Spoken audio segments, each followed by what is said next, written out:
మీ అందమైన ప్రయాణం ప్రారంభించండి. 49 మీ తల్లిదండ్రులు కావాలనే కలలను సాకారం చేయడానికి సహాయపడుతుంది. షుగర్‌తో పాటు బీపీ వల్ల కూడా ఈ రోజుల్లో చాలామంది బాధపడుతున్నారు సార్. బీపీ అనేది ఒక సైలెంట్ కిల్లర్‌గా అంటే నరాలు పాడవడంలో గానీ, హార్ట్ స్ట్రోక్ గానీ, కిడ్నీలు ఎఫెక్ట్ అవుతాయని అంటారు. అంటే ఇప్పుడు చాలా మంది యూత్ కూడా అంటే యంగ్ ఏజ్‌లోనే బీపీకి సమస్యకు లోనవుతున్నారు. ఇది ఎందుకు అది జరుగుతుందంటారు? సార్ ఎసెన్షియల్ అంటే 90% వారికి ఎసెన్షియల్ హైపర్ టెన్షన్ అంటారు. సో దానికి పర్టికులర్ కాజ్ ఉండదు. కానీ నా దృష్టిలో ఆ కాజ్ ఈ ఇన్సులిన్ రెసిస్టెన్సే. ఇన్సులిన్ రెసిస్టెన్స్ వల్లనే వాళ్ళకి బీపీ వస్తుంది.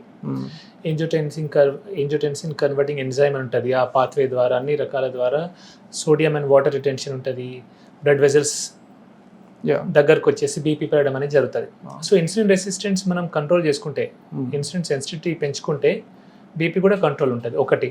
అండ్ కొన్ని సెకండరీ కాజెస్ ఉంటాయి, అంటే కిడ్నీ డిసీజ్ వల్ల, హార్ట్ డిసీజ్ వల్ల, రకరకాల డిసీజ్ వల్ల కూడా బీపీ పెరుగుతుంది. అంటే బీపీ రావడానికి ఒక కారణం అంటూ ఏముండదు. అంటే మేజర్లీ ఇన్సులిన్ రెసిస్టెన్స్ అని నాకు అనిపిస్తుంది. కానీ వేరే కాజెస్ ఉంటాయి, కిడ్నీ డిసీజ్ లో వస్తుంది, గుండె వల్ల రావచ్చు, తలకు సంబంధించిన, సో రకరకాల డిసీజ్ లో కూడా బీపీ పెరగవచ్చు. బట్ అది మినిమం తక్కువ ఉంటాయి అవి. మీ దగ్గరకు వచ్చే పేషెంట్లో సార్ జనరల్ గా జెనెటిక్స్ వైజ్ గా ఎక్కువ వస్తుందా, లేకపోతే లైఫ్ స్టైల్ వల్లనే ఎక్కువ బీపీ ప్రాబ్లమ్? సార్ నాకు అడల్ట్ వారు వస్తారు కాబట్టి మోస్ట్లీ అది ఎక్వైర్డ్ ఉంటుంది. ఎందుకంటే యంగ్ ఏజ్ లో వచ్చేవి అవి మోస్ట్లీ జెనెటిక్ ఉంటాయి. నా దగ్గర వచ్చే వాళ్ళు 40 years 30-40 ఆ ఏజ్ ఉంటాయి కాబట్టి జెనెటిక్ తక్కువ వస్తాయి సార్ నాకు బీపీ షుగర్ అయితే. అంటే బీపీ కూడా ఒక్కసారి వచ్చిందంటే లైఫ్ టైం మందులు వాడాల్సిందేనా సార్? అంటే ఎసెన్షియల్ హైపర్ టెన్షన్ చెప్పాను కదా సార్, ఇది రివర్సల్ చేసుకుంటే డోస్ తగ్గొచ్చు. కొందరికి గోళీలు బంద్ అయినవి కూడా నేను చూశాను. కానీ షుగర్ అంతా మంచి రెస్పాన్స్ బీపీలో ఉండదు sir, because BP is multi factorial అని నాకు అనిపిస్తుంది. సో కొందరు ఉన్నారు ఇట్లా రివర్సల్ అయింది, బట్ షుగర్ కున్నంత నేను చూడలేదు దీంట్లో. బీపీలో చాలా వరకు బీపీ గోళీ వేసుకోవాల్సి వస్తుంది చాలా మందికి. ఓకే, అంటే హైపర్ టెన్షన్లో అంటే high BP dangerous sir, low BP ఎక్కువ డేంజర్ అంటారు? Sir high BP is dangerous and low BP అంటే చాలా తక్కువ, but high BP is very dangerous because hyper tensive, neuropathy, cardiomyopathy అన్నీ జరుగుతాయి. ఇలా అయితే షుగర్ వల్ల బ్లడ్ వెజల్స్ డ్యామేజ్ అవుతాయో, బీపీ వల్ల కూడా బ్లడ్ వెజల్స్ డ్యామేజ్ అవుతాయి. సో చాలా మంది సార్ ఒక అపోహ ఉంది, అంటే హై బీపీ ఉన్న వాళ్ళకు షుగర్ వాటర్ తాగించాలి, లో బీపీ వచ్చినప్పుడు కొంత సాల్ట్ వాటర్ తాగించాలని అపోహ ఉంటుంది. అలా చేయకూడదు, అలా చేస్తే డేంజర్ అవుతుంది. సో అలాంటివి చేయకూడదు. సో హై బీపీ ఉంటే life style modification long term ఉంటుంది. వాళ్ళు ఖచ్చితంగా టాబ్లెట్ వేసుకోవాలా. బీపీ ఎక్కువ ఉన్న వాళ్ళు ఖచ్చితంగా టాబ్లెట్ వేసుకొని బీపీ కంట్రోల్ ఉంచుకోవాలా. మెల్లమెల్లగా లైఫ్ స్టైల్ మోడిఫై చేసుకొని దేవుడి దయ ఉంటే బీపీ టాబ్లెట్ బంద్ కావచ్చు. ఓకే, కానీ అలా సడన్ గా షుగర్ వాటర్ తాగిస్తే అయితే అనేది ఏముండదు.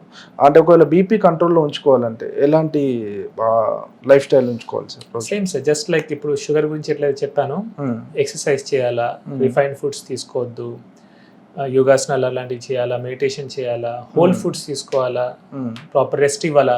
అండ్ బీపీ షుగర్కి I think sleep is very important sir. మనం చాలా వరకు నెగ్లెక్ట్ చేస్తున్నాం బీపీ గురించి, షుగర్ గురించి. కానీ స్లీప్ సరిగ్గా లేకపోతే బీపీ షుగర్ కంట్రోల్ ఉండదు. ఎప్పుడైతే స్లీప్లెస్ నైట్ ఉంటుందో దాని నెక్స్ట్ డే బీపీ ఎక్కువ ఉంటుంది, షుగర్ కూడా స్పైక్ ఎక్కువ ఉంటుంది. సో నిద్ర చాలా చాలా ఇంపార్టెంట్. అండ్ ఈ కాలంలో యువత కానివ్వండి, పెద్దవారు కూడా సరిగా నిద్రపోవట్లేదు. ఈ రీల్స్ మాయాజాలంలో పడుతున్నారు. నేను అసలు ఎంత చూస్తున్నా అంటే నైట్ అంతా 7-8కి స్టార్ట్ చేస్తారు. అండ్ రీల్స్ ఎంత అడిక్టివ్ అంటే అవి మీరు ఒక్కసారి స్టార్ట్ చేయండి, టైం అర్థం కాదు. చాలా మంది 2 గంటలు 3 గంటలు మార్నింగ్ వరకు కూడా రీల్స్ చూస్తూ ఉంటారు. సో అది చాలా డేంజరస్. సో స్లీప్ లేకపోతే కూడా షుగర్ వస్తుంది, బీపీ వస్తుంది, అన్నీ వస్తుంది. ఎర్లీ స్టేజెస్లో బీపీని ఎలా గుర్తించాలి?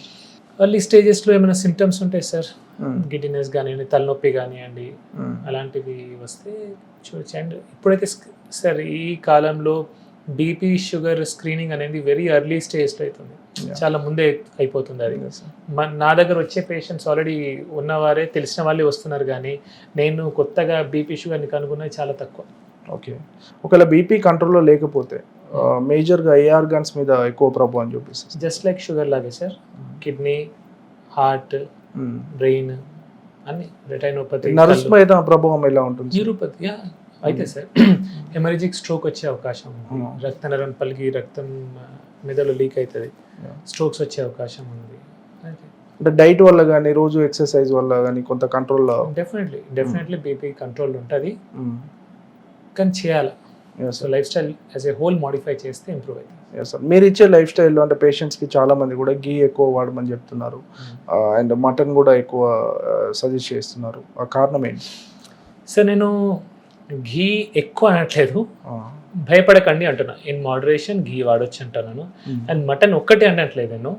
Mutton, chicken, fish, eggs, animal ప్రోటీన్స్ని నేను కొంచెం తినండి అంటున్నాను. ఎవరైతే నాన్ వెజిటేరియన్స్ ఉన్నారో, నేను వెజిటేరియన్స్ అడగట్లేదు, ఎవరైతే నాన్ వెజిటేరియన్స్ ఉన్నారో వారికి కొంచెం యానిమల్ ప్రోటీన్ తీసుకుంటే, పర్టికులర్ ఎందుకు స్పెసిఫై చేయాల్సి వస్తుందంటే ప్రోటీన్ ఎవరు తినట్లేదు, నథింగ్, అసలు ప్రోటీన్ అనేది మాట లేదు. నేను నా దగ్గర విలేజ్ నుంచి వస్తారు, ఇంత అన్నం తింటారు సార్, ఒక పక్కకు ఇంత కూర ఉంటుంది వాళ్ళకు, లేదా పచ్చడి, దాంతోనే మొత్తం అన్నం తినేస్తారు వాళ్ళు. సో ప్రోటీన్ ఎక్కడ లేదు. So non vegetarians definitely animal protein తీసుకుంటే మనకు బెటర్ బయో అవైలబిలిటీ ఉంటుంది అలా. సో న్యూట్రియంట్ డెన్స్ ఉంటాయి ఈ యానిమల్ ప్రోటీన్స్, సో అవి తినమంటాను. వెజిటేరియన్స్ ఉంటే పప్పులు తినాలి, డ్రై ఫ్రూట్స్ తినాలి, అన్ని తినాలా. కానీ ఏదో రకంగా ప్రోటీన్ అనేది మనం వెజిటేరియన్ అయినా నాన్ వెజిటేరియన్ అయినా యానిమల్ ప్రోటీన్ ఉండాలి sir. That's what I tell. Okay, అంటే టాబ్లెట్స్ సార్ బీపీని తగ్గించుకోవచ్చా, లేదంటే ఓన్లీ నియంత్రణ కోసమే టాబ్లెట్స్ వాడాలా? అంటే బీపీ టాబ్లెట్ వల్ల బీపీ కంట్రోల్ ఉంటుంది సార్, కానీ అది మళ్ళీ నేను నెక్స్ట్ డే వేసుకోకపోతే మళ్ళీ బీపీ పెరుగుతుంది కదా. రెగ్యులర్గా వాడమే మీరు లైఫ్ స్టైల్ మోడిఫై చేసుకోకుండా ఉంటే మాత్రం రెగ్యులర్గా వాడడమే. కొద్దిమందికి బీపీ ఒక్కసారిగా పడిపోతుంది సార్, అది ఎంతవరకు ప్రమాదకరం? అంటే కాజ్ దేని వల్ల పడిపోతుంది అనేది మనం చూడాలి sir. Exact cause of dehydration వల్ల పడిపోతుందా, దేని వల్ల పడిపోతుంది అనేది మనం చూడాలి, అకార్డింగ్లీ మనం ట్రీట్ చేయాలి. సార్ ఇప్పుడు మేజర్గా సార్ సమ్మర్లో అయితే ఎక్కువ డిహైడ్రేషన్ ఈ సమస్య ఉంటుంది. బీపీ పేషెంట్స్ ఎలా ఉండాలి జాగ్రత్తగా?